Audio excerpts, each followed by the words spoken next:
Hello friends, welcome to the Word Cloud Tarot Show. Today is the 7th of June 2021, and this coming weekend the 7 most richest countries in the world will send their leaders to one place, to Cornwall, here in the UK, so that they can have a big old summit. And what's going to happen at that summit? Who knows? I don't know. Perhaps the tarot will know. So we're going to do a reading on the G7 summit and its predictions. So, we're going to use the Word Cloud Tarot deck to do a tarot reading on that exact thing. This is the easiest deck you've ever seen to use. Look at the meanings. They're written on the cards in English words, in a cloud of words alongside these pictures of aliens. Here's the Ace of Pentacles, which is about cooperation and alchemy and change and creating babies. All beautiful, easy stuff that makes it very easy to see what's going on as I do this reading about the G7.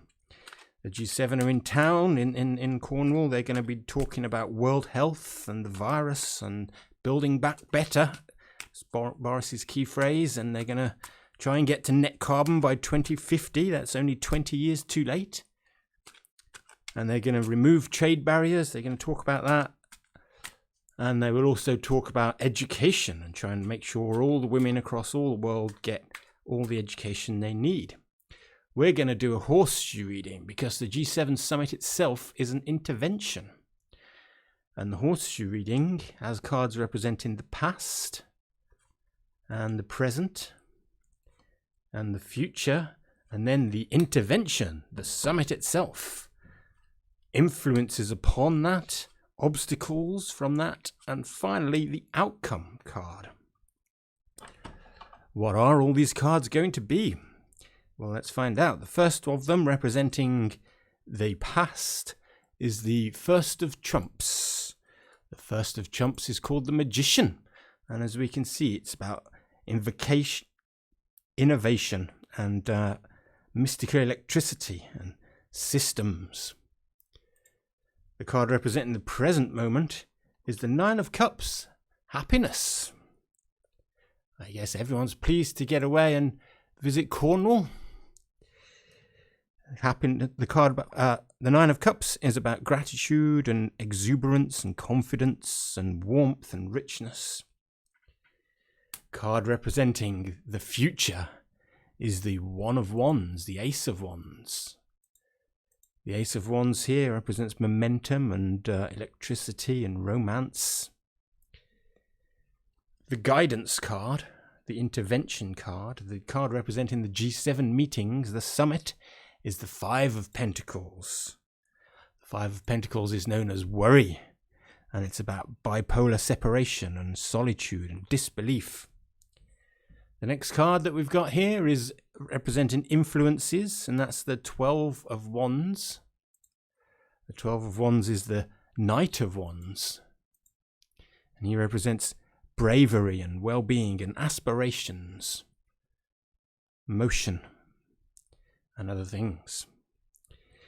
Next card is the Obstacles card. The Obstacles card is the Four of Pentacles. The Four of Pentacles is known as power, represents craft and manifestation and building and humanism. And finally, the 11 of Wands is the outcome card. And the 11 of Wands is the Page of Wands, and it represents debauchery and resourcefulness and breaking enthusiasm and free-spirited vibrancy, amongst all these other things written here. But these are just the individual cards. Together they make an arc, they make a narrative. And so, to find out what the narrative does, we'll have our summary.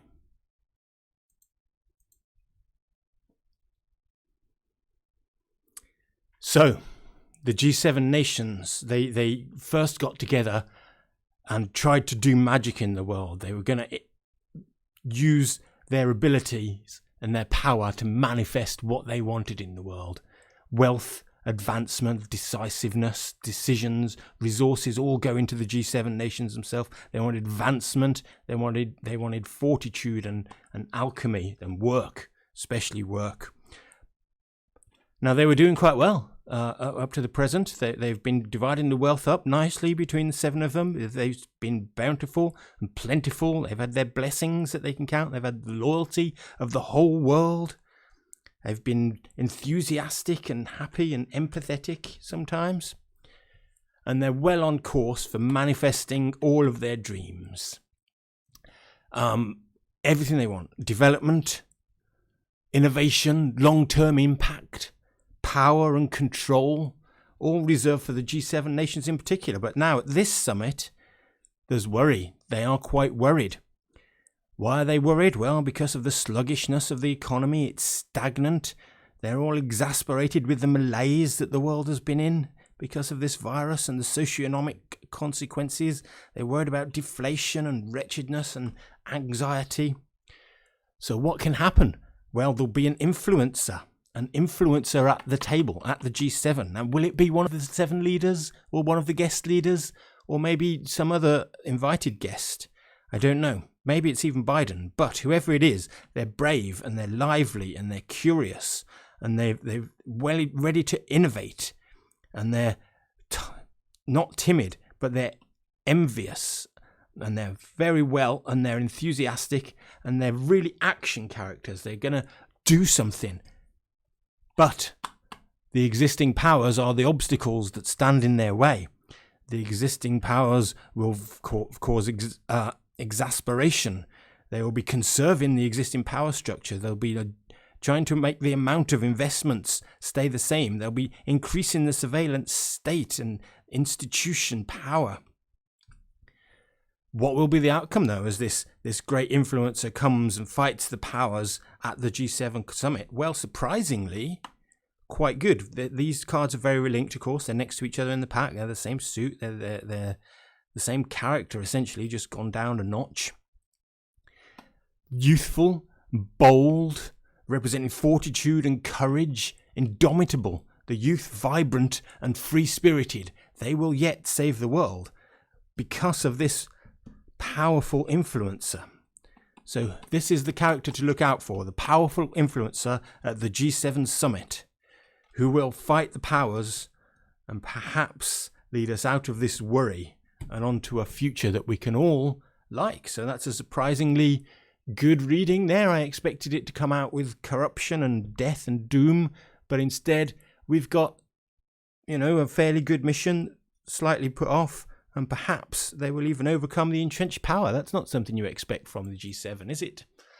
Perhaps I did it all wrong. Perhaps you'd like to do your own reading instead, using a card deck that you can buy from the Word Cloud Tarot deck. Look at it. Just look at it. See how the meanings are written on the card? You can read them clearly. Whoever this influencer is, they're all these things, and they're going to save the summit for the people. You heard it here first. Follow us on WordCloud Twitter. Follow us on Twitter at WordCloud Tarot, or visit the website wordcloudtarot.com. And we'll see you next week. Thanks very much.